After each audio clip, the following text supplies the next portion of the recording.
د خدای محبوب د زمون غم خور د مجتبی مصطفی. السلام علیکم ورحمت الله. شیخ صاحب محترم الله دې خوشاله ساتم. زمونږ یو پوښتنه په دا ډول ده، یو مریض او هغه د ګردو مشکل لري ان تر دې پورې چې د هغه نه په مثانه کې وینه ځي، نو هغه اوس هم دا خبره وکړله چې د جمعې په مانځه په دویم رکعت کې یا دریم رکعت کې مطلب زه په ځان پوه شم چې ما نه زما اودس مات شولو.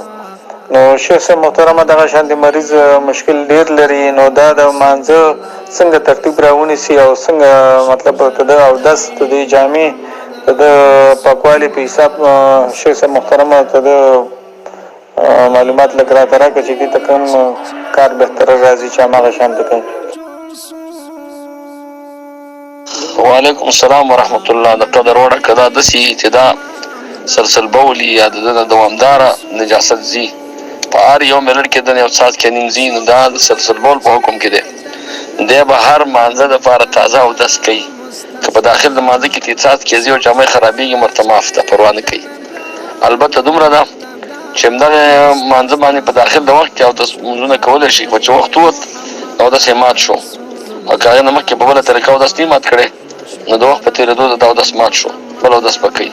او که چېرته داسې چې د په مرض کې وقفه ډېره وي، 15 منټه وقفه پکې راځي، بیا څاڅکې راځي، نو بیا به خپل اودس داسې وخت راوباسي چې هغه وقفه ګیر کړي او عموم داسې ترتیب باندې وکړي چې د مانځه په جریان کې باید څاڅکې ورته رانشي.